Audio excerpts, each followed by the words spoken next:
I'm not really writing the songs. Of course, I'm writing the songs, but the origin of them is unknown. It comes from something bigger. It comes from life. Michael Jackson would talk about let God be in the room when you write. Yeah. So allowing myself to be in that unknown space creates wonders musically, musical, alive little creatures. That can go out and serve people. 18 years ago, Donovan Copley started the band Hot Water without knowing who was going to be in the band or what the band was going to be about. One thing he knew, music has called him. In this interview, Donovan talks about how he learned to leave his ego behind and allow music to hold space for people.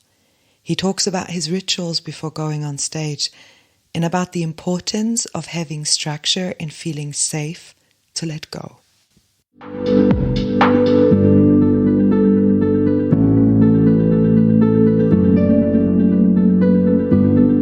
This podcast brings you stories from and about people who stepped into the unknown. Stories about fear, uncertainty, the illusion of security, or, I don't know. Let's see what it will be about.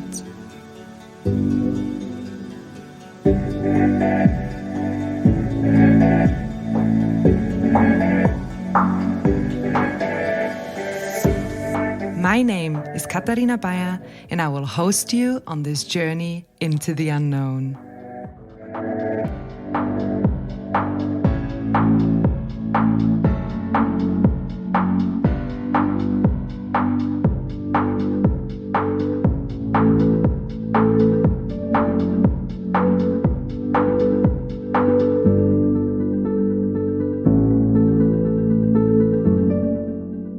Donovan. Today I would like to speak with you about music. And I want to start with a very general question about music. Why does music have the ability to touch us? Wow. That's your first question. That's my first question. We're going straight in. We're going in deep here from the beginning. I don't know. I don't know particularly. I think music for me is a way to connect and a way to transmit a kind of energy or to create an opening to a certain kind of connection. And yeah, more than that, I don't really know. Yeah, so I'm going to start with not knowing. Because, that's your podcast, right? Yeah. Follow me into the unknown. And isn't the theme for this podcast not knowing? That's what you've said. And I think I understand that because to write songs, I have to not know. I have to start kind of not knowing. It's not that you throw everything out, like even coming into a podcast like this, it's to start, it's not starting completely, just throw everything out. It's, you've got experience and everything behind you. Like for every show where we perform, I'm jumping around a little bit, but before every show, we're putting all other shows behind us. And it's very powerful because it means you're not trying to create something you've already done, but they're behind you, but they are behind you. You've got that experience, So for me, starting something like this conversation with you would be powerful to start. Well, I gave you those boxes of matches, It's like to start going like with a context, with a how to say, like, yeah, just being open, just even saying like, wow, to start with going like, I want to have an adventure. My life's about having an adventure because I just love that, and that's what I choose to make it about. So I'm here to have an adventure. Go like, wow, what's gonna unfold here? So would you then say that music gives us the ability to step into the unknown? I think it does, depending on the way that you hold the space, because it's not only about the songs. I often say like, the songs are like, if you're having a cappuccino, the songs are like the cup, but what the songs carry is like what you're actually after. Because you don't walk away with the cup if you're coming for a cup of coffee, You walk away with a feeling, you walk away with what you've taken from that.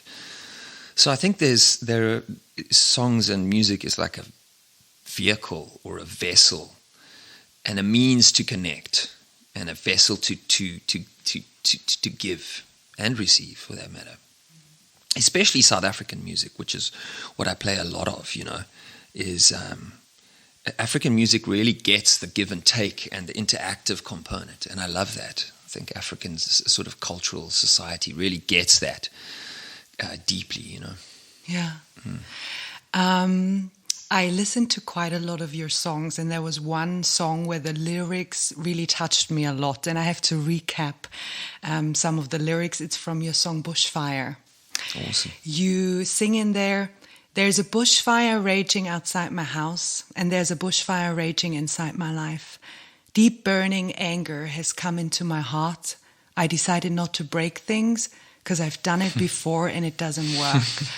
So the question I had when I read through these lyrics and when I listened to the song was, how much did your own music change you emotionally? And do you need to write and make music to emotionally develop as a human being? Definitely. Particularly in the early days, you know, I've been doing this for going on 20 years now. Particularly in the early days when I didn't have the tools that I have now on other layers. Like, the music was really a refuge. And Bushfire, I was literally in a rage. And I had decided, the story behind that is, I had decided, look, next time I feel so angry, I'm just going to channel this feeling into the music. I'm singing what I said. I'm going to sit. You know, there's another part of the lyrics that goes, I'm going to sit down. And it says, I'm going to sit down, which is the rhythm.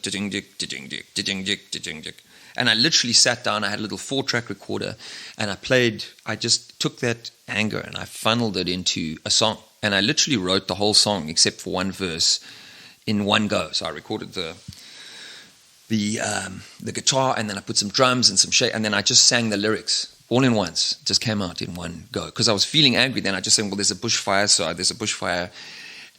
And what happened was, I looked up and I saw this mountain that had been on fire years before in Noordhoek. The whole mountain was on fire for weeks, actually. It was a really big fire. And so that's where there's a bushfire raging outside my house. And there's a bushfire. And then I realized, oh, that's what I'm feeling. There's like this raging fire in myself. I thought of the fire outside.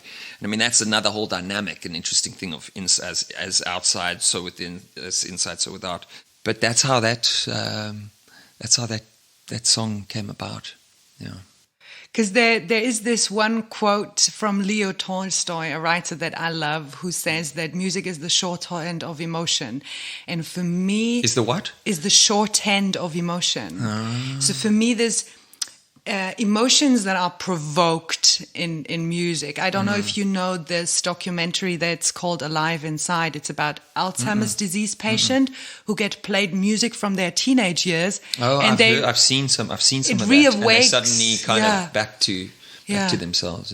Yeah, because this is so interesting in me, how you can transform your own emotions, but you can also transform the emotion of your audience, right? Yeah, because I think like a song like Bushfire, so I wrote that, I'm feeling angry. By the time I'm finished writing that song, I'm in a joyful space. And I start almost every single show with that. So I literally started this event with you by putting a box of matches in the middle, a box of South African lion matches, which is an iconic match in South Africa, because I love fire. And that song speaks to this transformation of this fire and this anger into something that shifts, that can shift. And so that song's gone on to be one of my most sort of popular and lucrative songs, because it's really also really honest. At the time, it was like, after I wrote it, I was like, oh, jeez, I decided not to break things because I've done that before and it doesn't work. Can you say that? It's like, yes, you can when you're honest. I think that's the other side of playing music. Is, for me, it's a space to be very honest. It's like I put myself before life. I lay myself bare. I kind of surrender. And in the process of surrendering and sharing and putting forward what's there for me to life in the process of writing a song, there's a kind of a resolution or a transformation is a better way to say it. And that turns into this thing called a song. That makes sense.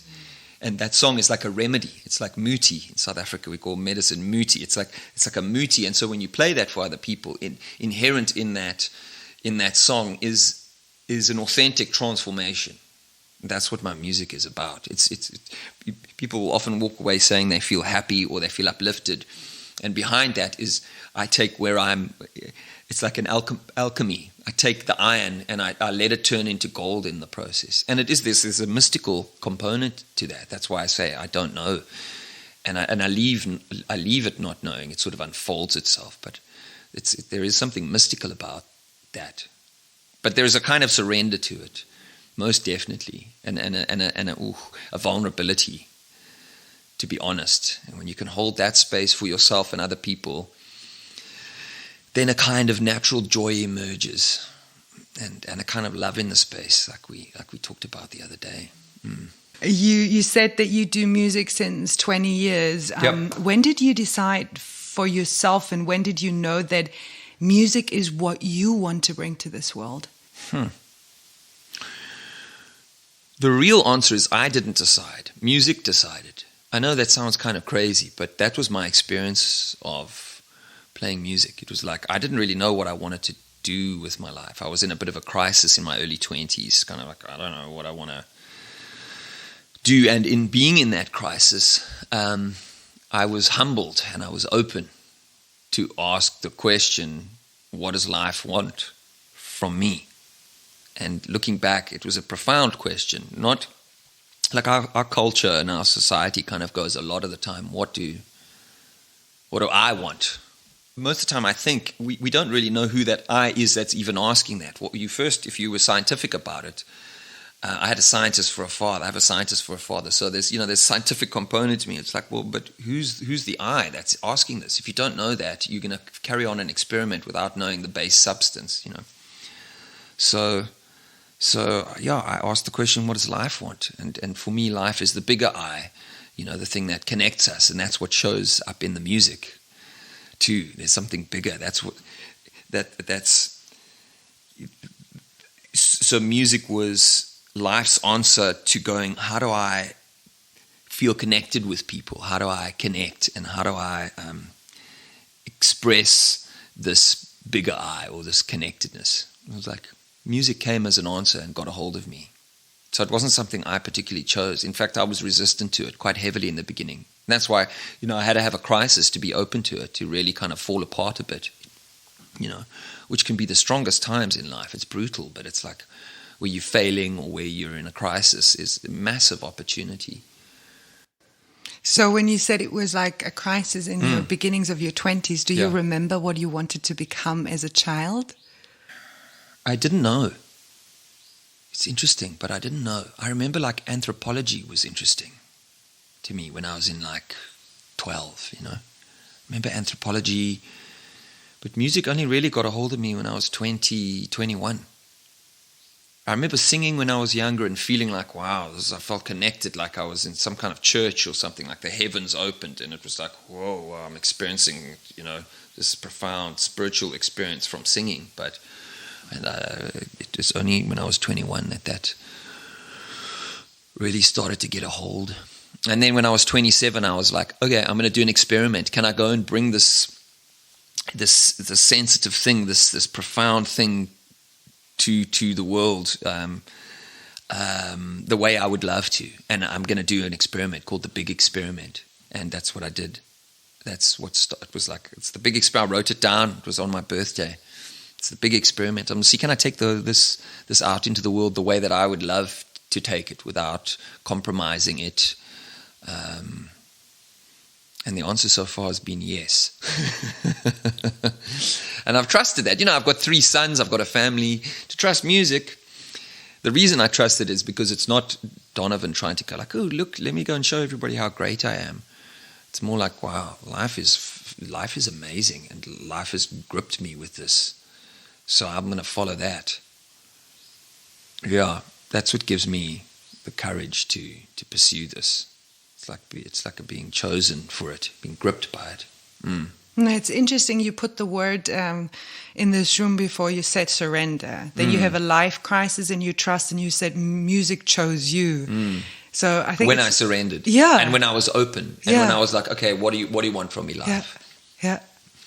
Rather than, this is what it's paradoxical, because the I that was going like I was the one that caused the crisis, because he was in such pain and so disconnected.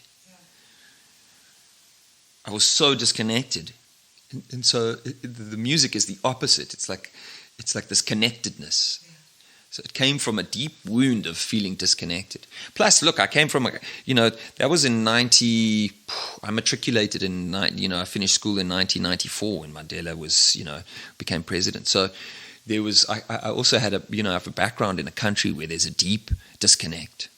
It was like, well, how do you handle this disconnect? That was an obvious societal, political, racial disconnect. There's a much deeper disconnect where we disconnected as from life as humans, So I've been interested in that, and going like in our country we talk, there's freedom, and freedom. It's like, well, as things play out, like it's an interesting space to kind of go, what is freedom? Like, is it just being able to vote, or there's certain base things, but like the deep level of freedom interests me, and I think music is a vehicle to create a space to experience that, because that's what life led me into, to kind of share that. Because what is so special about your music and about the connection is that, there's artists that play and you listen to them. But the way I experienced your music is you play that the other ones connect as a group and do their thing and connect with themselves. So it's not about you on stage, but it's about they experience themselves in a way. Yeah. And that's every artist does this. Yeah. So if I just ask you, how would you describe yourself in an artist? What would you say to somebody who has never listened to your music, never seen a show of you? What is different in your way of approaching when you are on stage? I think it's just what you said. It's not, if I'm coming on stage, I mean, look, just even from a simple business point of view, are you serving your customer? Like, if you see like things like Amazon where Jeff Bezos is like, well, the main thing is serving the customer. Yeah. Like, that's really powerful in our society, and we get like that's going to make it powerful. As a musician, if I'm on stage going, look how great I am fundamentally, it's like, well, that's not really about your customer then, is it? If I don't allow myself to be in that space, which is the unknown, which is coming from the unknown. I heard a great quote, I think it was Werner Erhard, that said something like, it's bold to go into the unknown, but it's way bolder to come from the unknown. It's bold to go into the unknown, but it's way bolder to come from the unknown. And I was like, whoa. Because to create, you have to come from otherwise you're going to create something that's already been created, which is kind of sort of imitating. This is why I love songwriting, and I've gradually over the years started to bring this into other areas of my life, because why not? It's like when I'm out of the way and I allow myself to be in the songs come through. It's like, and you hear almost all artists at a certain layer will talk about this. I'm not really writing the songs. Of course, I'm writing the songs, but the origin of them is unknown. It comes from something bigger. It comes from life. Michael Jackson would talk about let God be in the room when you write. So allowing myself to be in that unknown space creates wonders musically, musical, alive little creatures, that can go out and serve people. And so I've applied that in other areas. I apply it with my family, with my business. It's very interesting to just get out the way more and let something more intelligent than my little mind only kind of come through, and sort of then the whole thing starts to work as a team rather than just thinking I'm only the little Donovan. There's 2 points that I wanna go back to, and one is that you say so the songwriting happens because it comes through you. But yeah. I mean, if I'm a fan of you and I listen to your music, then part of the music is something I want to hear something that I already know. It has to be a bit predictable. Yes. Oh, sure. Yeah. So definitely. How much do you try to serve your customer, as you put Yes. it, in being predictable, and how much of it can be fully new? No, I learned this in the early days of this. Songs have a certain structure behind them. And in different cultures, the structure is different. It's like language. If you don't speak that language, people won't understand. Yeah. So it's not to say like, oh, it's so unknown. Look, I'm using words that I learned from someone else. But it's how they're being put together and how they're being used. Is it coming from the past, or is it coming from something fresh that has fresh, the paint is there, but the painting is done from something fresh? That's when I talked about earlier putting all the shows behind us before a show. That doesn't mean we don't have access to all the colors. Experience gives you access to other colors, and part of also being able to do that is I have experience. It's like going on stage these days. I can go on with this basic structure, but then let it do different things because I've done this over a long period of time. So then I have the words to be able to communicate with you. So in a song, absolutely, there's verse, chorus. I mean, you can mess with that a little bit, but there's a certain point where if you mess with it, people are not going to understand the structure. They're not going to follow what you're doing.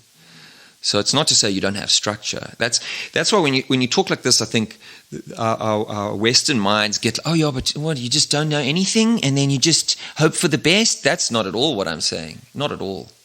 Absolutely not. I'm purely talking about an approach. It's about how I'm using the vehicle that's being created. It's also through experience. Because here I sit with words and a body and I've got certain structures available. It's just how it's like the flute is the structure. You must have that, of course.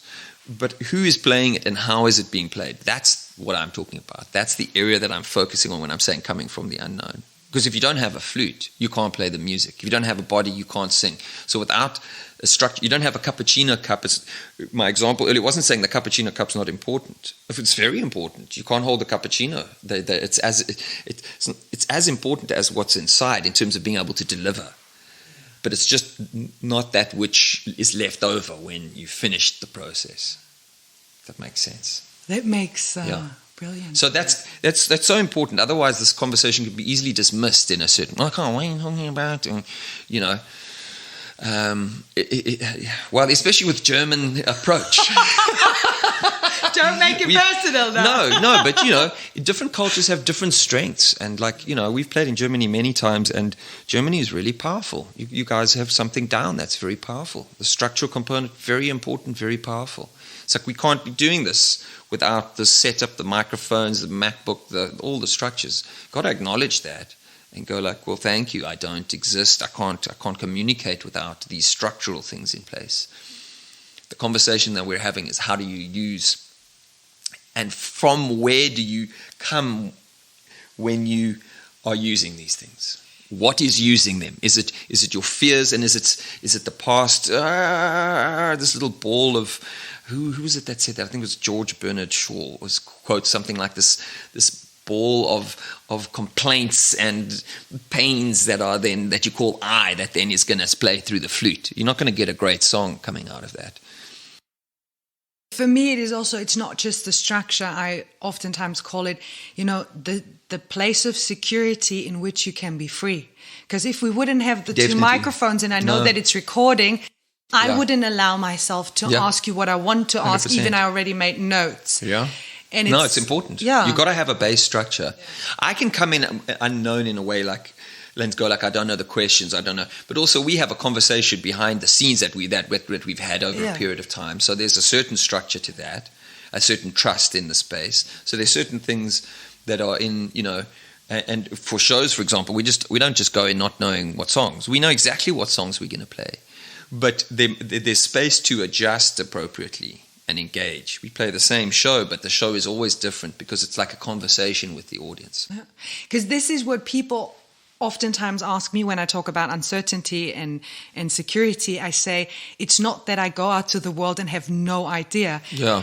But I know my frame, and my frame gives me security, and maybe my frame is a bit bigger than others would choose it. Yeah. But I'm very aware what I need to feel secure. Yeah, no, that's 100% the same. I think it's a very important point. I feel it's the exact same practically on stage. Like the practical component needs to be set up. I'm very pedantic about that on stage. I'm known to be pedantic about how things are set up. Because so you have German heritage. I think I do. I know. Actually, I do. I know I do. From a DNA thing, I think it's 9%. So there we go. And again, I also have I have a scientist for a father. So there's definitely that side that is That's very important. You've got to have a certain structure, and you've got to work out what that base structure is in order, like what's the body you need in order to do a certain job, like have a conversation, or on stage, the instruments and the different things that you're needing. But the thing that might be bigger or that changes is the context from where you are coming from. Because I said at the beginning of this, I want to have an adventure. That is a framework. As much as there's the structural component of the microphones, there's another framework, which is how I hold the space from a mental and sort of psychological. It's a context. I want to have an adventure. So that's the bubble inside of which this world is unfolding for me in general and in this conversation. It's like I want to have an adventure. I want to wake up every day and be present to just how miraculous it is to just simply be alive, as simple as that is. And I think that all expresses into the music. The music is my way of, I'm not a public speaker. I don't, that's not particularly what I do. I play music as a way to express what I'm talking to you about. Now we're sort of talking about it, but the way that it's called forth from me mostly is through the music. You talked about the I before, and we know that your name is Donovan, but why did you choose to call yourself Hot Water? Because for me, water is an element of emotion and flow, and heat usually makes it bubbly and exciting. So about right. Is it about right? Yeah. Okay. How did you come about this name? That was just a feeling. It was like writing a song. Sometimes I don't know what I'm singing or what I'm saying, but it starts to make sense later. So Hot Water was just like, what are you going to call this project? And I could have called it Donovan Copley, but so to answer the first part of your question, I didn't want to, because I didn't want to make it about me. Now, in the process over many years, I've had to learn that in order to make it about what I want it to be about, I actually first need to make it about me. Which is to be clear on the boundaries. Like, this is Hot Water is held, and the creative direction and the leadership is held by me. Yes, and then I can make it about. And as part of that, I create the space for everybody to lead in their own way, in their own space. And I think you see that on stage, and I really enjoy that. So to get to the place where it becomes about everybody else. I've kind of had to go, well, I've got to own my part, or the structural part of going, okay, it's clear who's choosing what this is about, and it's about, if that makes sense, becomes about everybody. Because you said before the word adventure. When I first saw you performing, what was so stunning for me is that many of your instruments are recycled everyday objects. It's either your guitar that is made out of a petrol can, or you have a hose that you play, and it's not easy to play. I tried it. So why is that? I think, one of the things I love about Africa is this ingenuity of going like, my guitar comes from the same place. A lot of the styles of the African music that I play come from the 1960s in South Africa, and where they had 5-liter oil cans, and in the townships where the guys didn't have the budget to maybe go and buy a whole guitar, they would get a tin can, cut a hole in it, literally put a plank, take wire from a fence, and create a guitar like that with the most amazing sound. That was the origin of the guitar I play. So now I play an electric guitar version, a modernized version of that. But that's the sort of African ingenuity to find in simplicity. And the blues has this as well. Like the simplicity you can, you can find something profound because it's not covered over by too much thinking and complexity in a certain way. I think Africa is powerful with that. I think I love that about African, just an South African approach. It's just this ingenuity to kind of make something beautiful out of Whatever something you have. challenging. Yeah, and so the music is the same. Like the music that I play, which is township jive, it's the same. It's the style that Paul Simon found and used for Graceland. In South Africa, we call it mbaqanga music, mbaqanga. And it's simple. What kind of music do you listen to? It goes through phases. I love mbaqanga music and maskanda music. Maskanda is traditional sort of urban Zulu music. And so a lot of these musics from the 1960s, I think in the early days, I listened to a lot of 1960s, Cat Stevens and Bob Dylan and these. There was a rawness to that energy in the 1960s that I resonate with. And it's interesting that it's that style of music that in South Africa at the time was mbaqanga music, was the equivalent of that was influenced by that. But there would seem to be like a worldwide sort of opening of this raw energy in the space around that time frame. I love that. That's where I draw. It's the roots of what I do, both on the Western and the African front. I draw from both of those.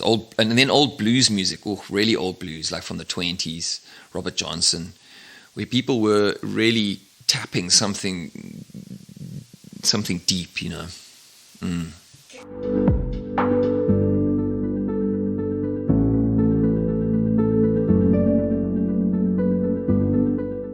Can you, as an artist, just listen to music, or do you already have thoughts and lyrics, or this I like and this I could transform into something, or can you just, I don't know, fully relax into music? I don't think about music.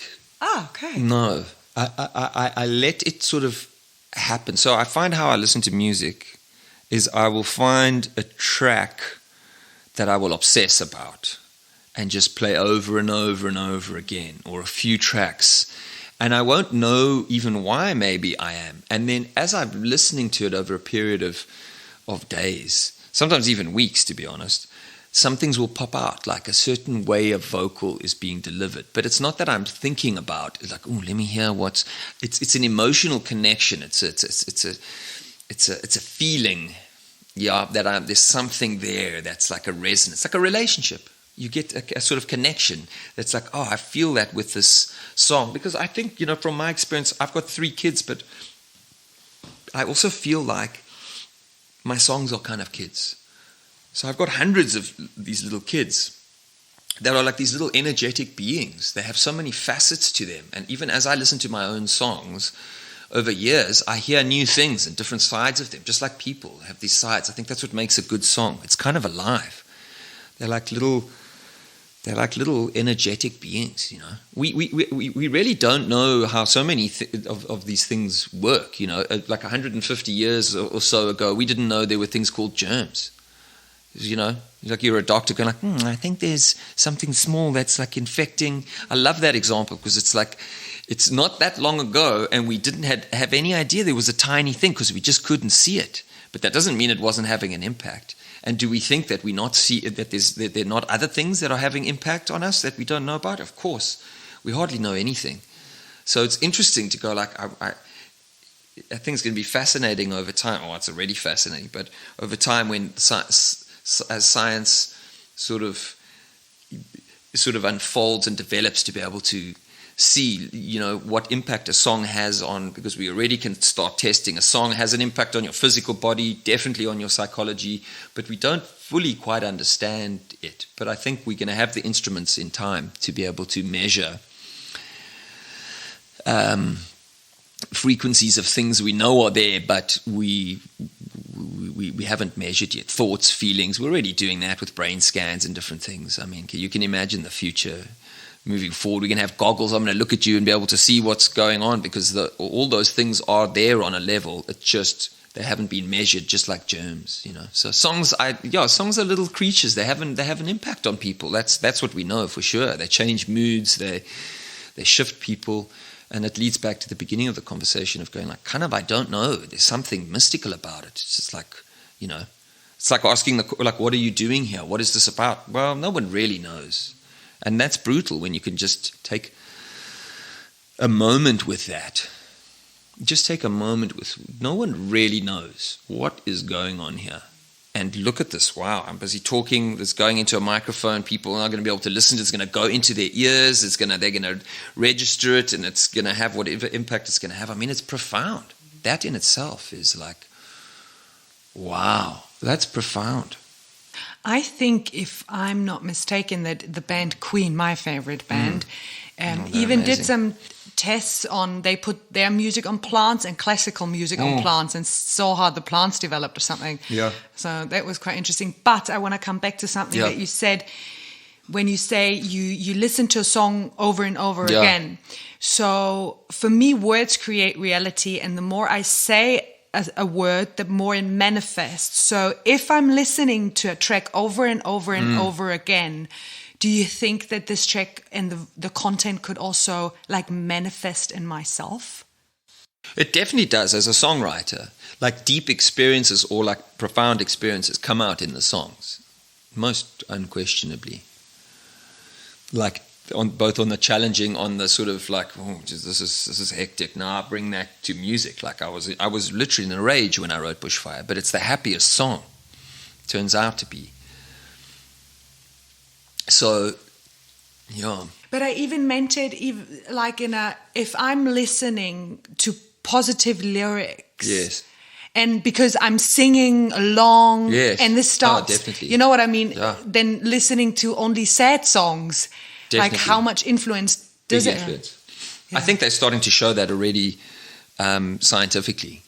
You can put a brain scan on and play a sad song, you're going to see your brain shifts in a certain way. It's like just the thing of who you surround yourself with, and your physical environment has a massive impact on. There's an osmotic component, and that's what comes back to going, we're going to be able to measure this. There's an environment. Oh, you're around someone who's super negative, or you start to be, that creates an energy field, which is starting to be scientifically measured already, that has an impact on other energy fields. Like what they just did they just did an experiment where they have shown that, is it cortisol, the stress hormone? It's cortisol. When you in that space, it comes out of your pores. So you sweat it out, and it's in the environment, and it can go through other person's skin who's in that environment. If you go and look it up, they've done scientific where actually if you're close to that person, it can go into your skin and make you stressed. That's a scientific study I just saw. It was published. So you can start to get an idea of like, yes, you're around someone who's stressed, or you're around sort of sadness, or you're around, definitely have an impact. Do you want to create particularly good mood through your songs in people? I don't even have that as a particular thing, because I think some of my songs are sad in a sense, but at the same time, when I listen to them, there's a sadness, but not a hopefulness, but there's like a positivity in the background, because the context is coming from not, oh, sad, oh God, the world's against me, rather than just, as a human, you're going to have sadness. Yeah. Welcome to being a human. It's like you're going to have, as the weather, you're going to have rain, and you're going to have sun, and you're going to have different things going down. We kind of part of nature in a way. Not in a way, we are part of nature. So this part of our nature is going to go through have these different human experiences, and allowing for that. So to just go, you only feel, happy or not when there's something sad that happens, you're not going to feel a certain sadness. But it's, again, comes back to the context of how do you hold that sadness? Do you get in, the me goes, oh, shame for me? Or is it just like an embrace and a gratitude for just the wonder of being alive, no matter what's happening? That's how I would explain myself as an artist, or my goal. I think it's so beautiful, because I remember that there was a lot of times this quote like, happiness is the goal, and I could never resonate with it, because for me, feeling all the emotions and all the facets of life is my goal, and seeing anger, rage, fear, whatever, every emotion, just experiencing it, this is being alive. So well, that's an adventure. If you think about what makes an adventure, it's like if you have an adventure where it's only easy and positive and happy. There's no rain and no fear, adventure. come on. There's no adventure. Yeah. I mean, I thought of, this is brutal, but I was thinking the other day, like, do you want to go and watch a movie where there are no bad guys? This is brutal. No, this is brutal. This is going to take us to a dark, but it place. Do you want to watch a movie where there are no bad guys? It's like you want to go and watch Star Wars and there's no Darth Vader. You just have some guys with lightsabers wandering around. Hi. Of course not. You don't. The truth is you don't. So we need the balance, so right? You want the bad guys, do you? Oh, yeah. That's very interesting. Because when you look at it closely, you do want it. Because it gives contrast and it shows up the good guys. Otherwise, it would just be guys. You wouldn't be able to see the contrast. And I also get that. And I mean, it's challenging to practice, but it's like you need the contrast of going like, this is what it feels like to not be in a great space, to get the great space. That's why, for me, holding my life inside of an adventure holds all of that. It doesn't cut anything out. Because the moment I cut something out, it creates all sorts of problems. That's what I find. You cut some part of yourself out. Ooh. Look, these myths tell us what happens when you do that. Sleeping Beauty, or it's like you cut out certain things. It's like it creates all, and any psychologist is going to tell you the same thing from scientific research. You cut out parts of yourself in your mind and in your feelings, or it creates all sorts of other disturbances. So music is a way, for me, music is a way to embrace myself fully with everything that's there. To answer your question of, do I want to only create happy songs? I want to create an space of acceptance and surrender. And in that, a certain joy arises no matter what's going on. You said before that, we need the structure and the frame. Yeah. And I learned from myself that I find a lot of the structure in rituals. So Yeah. before you go on stage, do you have rituals? Do you set intentions? Yeah. Well, it's kind of even how simply we started this conversation. Go like, I want to have an adventure. So what are you doing here? I think what we do behind the scenes before a show is we don't rehearse anymore, by the way. Like, we never rehearse. We've been doing this for quite some time, so we don't need to. We know the music. The thing that we rehearse, if you can call it rehearse in inverted commas, is we clear the space between us and in ourselves. And part of that is we literally say backstage before every show, we are now putting all other shows behind us. And we allow this show to be its own show. And we are in service to these people to give them what they need from what it is that we have to give. And so that's something we physically say. And then also just being grateful. I'm just grateful. I'm grateful to my team. I say it every time. And there was a point where they're like, you say this every time. And I'm like, well, I mean, do you say to your kids once, I love you, and then you leave it at that? It's like you create it every time you're saying, like you're saying. So I'm like, I'm so grateful. I'm so grateful to, and I have an incredible team. And we have conversations just like this. That is our conversation. The conversation we're having is the conversation I have with my team behind the scenes. Really. It's profound. It's taken years to find that team and to have that team sort of manifest itself. And it's a profound space to be in. But then that conversation sits between us on stage, and that's also what part of the audience gets. So we are actually rehearsing something. We're rehearsing a space. Now that we've got the structural things down, after many years of being in the industry, I know how to, you plug this in and have all the way it's set in a certain way to hold. Now we rehearse at another level. The level is getting out the way, which means when I say that, I mean, in your mind, are you still living in the past of the last show you did that was either this way or that way, and you want to try and make that happen and then you can hear I start to kind of plot and scheme, and that part that wants to do that is what I call your identity. It's like all your ego. I mean, ego is a confusing word sometimes. So it's like just what you've identified with that you think, it's a little like, and then I must, and all of that's coming from, I want to show them how good I am so that I can prove to my parents or to my siblings or to whoever. It goes back to these deep things of like, no, I don't. That's just a wounded little part trying to get validation. And so we get the validation and we make sure that we're in the space of validation before we come on stage and need it from the audience. We want to create the space where everybody can get the validation. And that goes back to what you were saying earlier in the conversation. About it being about the audience. We want the audience to get how amazing they are, how amazing their life is. We rehearse being present to how amazing we are and how amazing our lives are, how amazing life is, how amazing everybody's life is, to create the space to be present to that. And then we play music. But behind the scenes is this conversation. That's how we prepare. It's like a mental clearing. If there's something in the space, or we'll speak through it, or And we also say like this: the show starts the moment we see each other.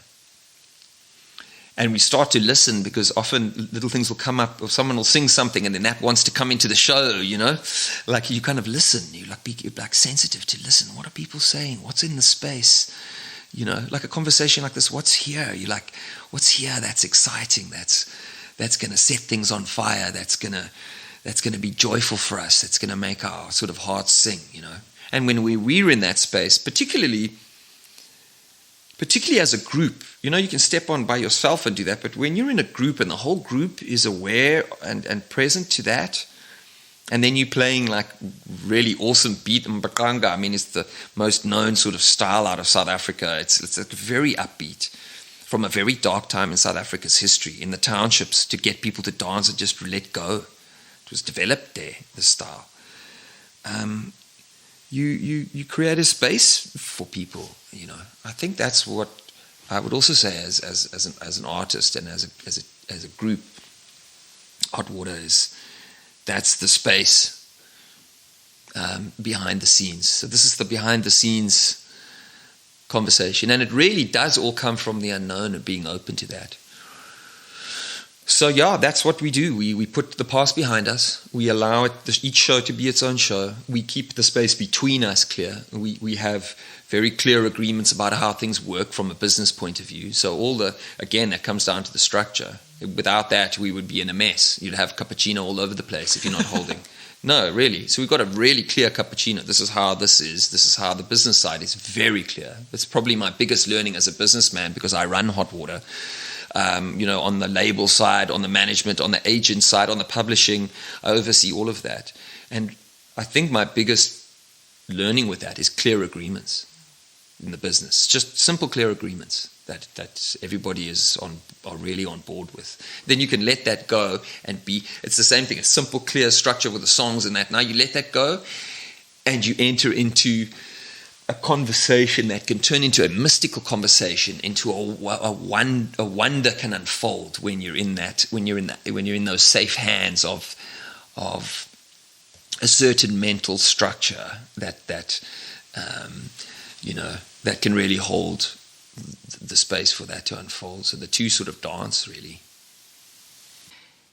When you started Hot Water, you were Donovan Copley. Now you're also performing with, you call them mamas. Yeah. Was it a conscious decision to bring in African black ladies to go on stage? Has it any cultural background? Did it just happen because it just happened? I mean, I love this conversation because it gives me the space to express what Hot Water's been. I started Hot Water and I didn't know what it was. And I didn't have the words and the experience I have now to express it the way that I'm expressing it. I just knew, it's Hot Water, it's not about me, it's about the space. That's what Hot Water is. It's like this base substance. It's about the space. How do I express that? I don't know. What is this? Who's in this? I don't know.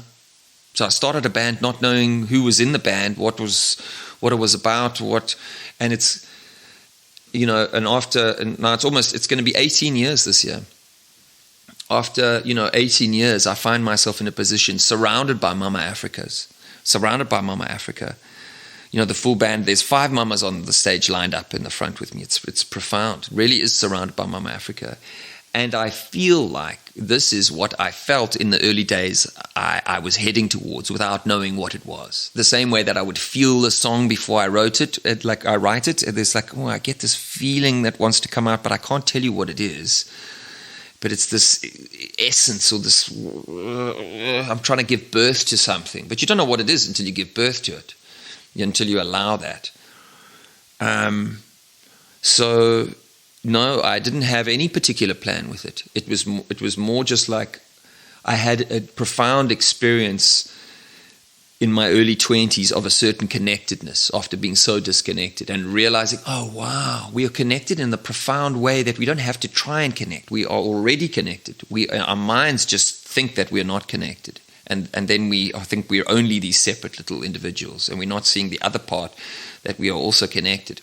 I wanted to express that, and I happen to be a South African, and so now it's interesting that it's finding an expression with this kind of crossover. I play crossover music. It connects Western and African. It crosses over. Like I'm a white male, and I'm playing with African females. There's a male-female crossover. There's a black-white crossover. There's a whole bunch of crossovers that have happened organically inside of a space of wanting to create an experience of oneness rather than a cultural thing. If I was in Mexico, it would be within that kind of cultural thing. So it's actually not so much about the cultural side. That's a secondary expression of what's there for me, if that makes sense. It's more about a connectedness and a oneness and letting that express itself in music. Well, in South Africa, it happens that's the strongest way of expressing it. You know, I've always sort of had this feeling for just this feeling of Africanness growing up in this country has always gripped me. So I think that's also a part of it. But the base is just that kind of connectedness, you know, that I think music can bring us to without having to speak about it. Now we're speaking about it, and some people may get what we're speaking about, and some people may not. I think the strongest way to communicate this is in the music, because you're not having to think about it. Because some people are going to hear like, they're going to have all their preconceptions in the space about what we're saying potentially, because this is how we work as humans. If you're not aware of it, you're hearing what we're saying, but you're going to hear your own thoughts about what we're saying and think that's what we're saying, you know. So that's why for me music is such a powerful vehicle of kind of reaching people without the talking. It's like the music does the talking. It's so cool because I'm coming to my last three questions, and if you remember, my first one was why does music have the ability to touch us? And you more or less explained now, very profound, why it has the ability to. Yeah, so by not knowing in the beginning, like I didn't really have an answer for you, but I also see as I've been speaking now, answers have come forward that are also not only a one-way thing of like, oh, like I'm explaining to all the people listening how this would. No, I'm expressing it in a way that I'm getting it to a new level. There's a space here that you create that I must really acknowledge and thank you for your courage of like, you know, follow you into the unknown, allowing that space allows this kind of conversation, allows a lot of space to say what fully is here. I'm just saying fully what it is that's here, but you creating a structural space that is allowing that, because depending on how you hold the space here as an interviewer, it's going to impact what space I have to say, you know, practically on your questions, but also just the space of openness to actually hear what I've actually got to say about it. So thank you for that. We are not finished yet. I have three last questions. No, go, shoot. The first of my three last questions is, what is your biggest fear? Ooh. Wow. We opening with profound questions, and we're starting to end off with profound questions. What's my biggest fear?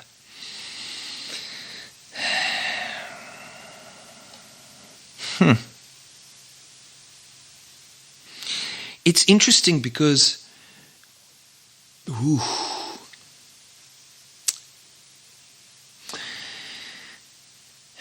there's fear that shows up in the space, but I wouldn't call it mine, and I wouldn't identify with it. I would just be responsible for. There's an individual called Donovan here that has certain fears about, you know, like failing. I mean, we all have, that's the deepest, that's the start of identity, is the fear of failing, just a failure. These defense mechanisms we build to defend failing, or the feeling of failure, or maybe failing over time, lots and lots of them.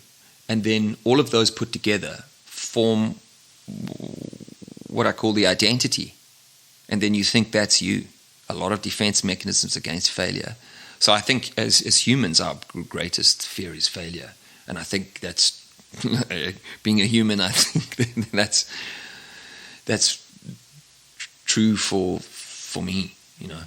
But as I've sort of got older and become clearer and clearer and able to distinguish, there's a part in me that is fearful of this, and not be like, I am so fearful of this. Well, now you're trapped inside of that.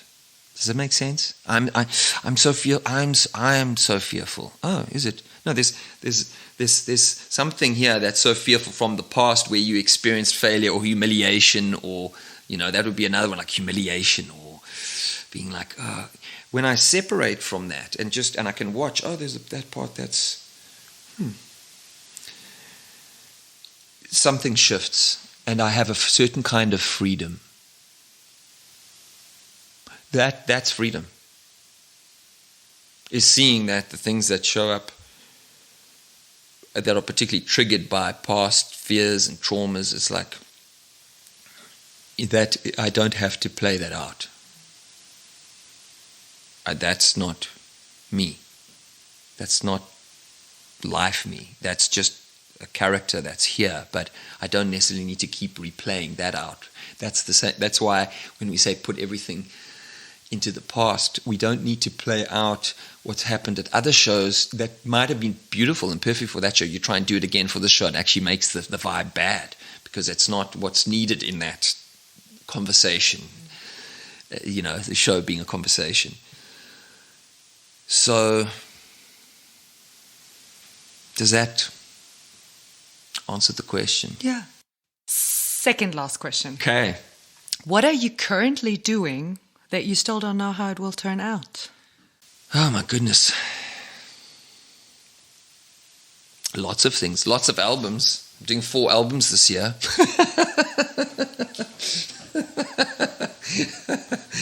So, yeah, I don't know. That's a lot, you know. I'm like, I go through moments where I'm like, what am I doing, you know?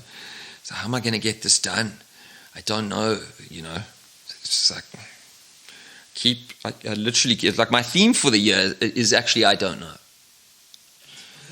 Yeah, it's just not knowing. That's what just came up for this year's theme.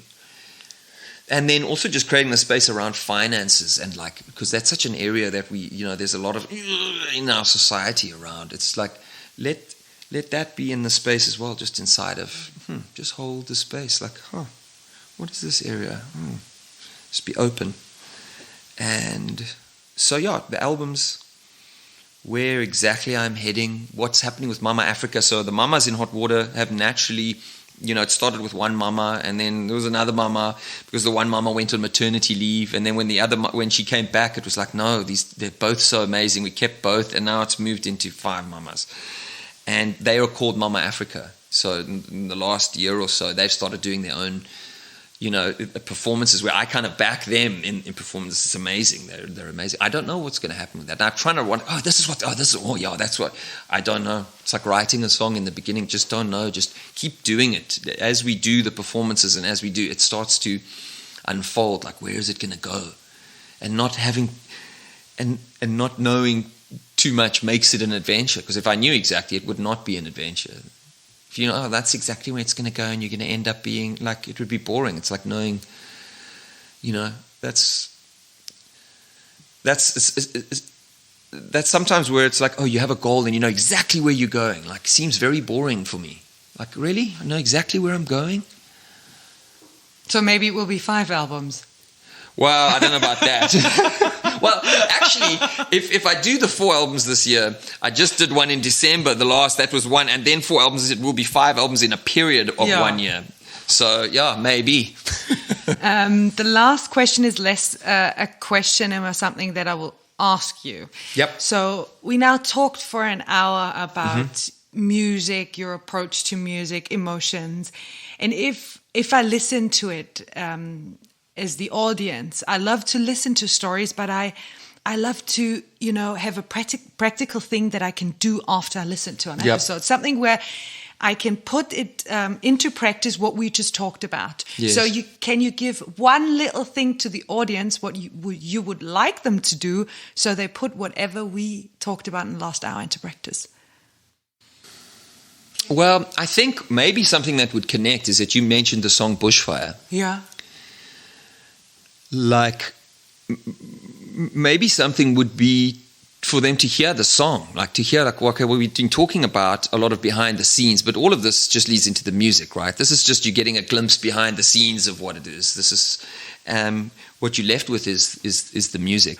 Put on the song Bushfire and see what your body wants to do if you were just to let go.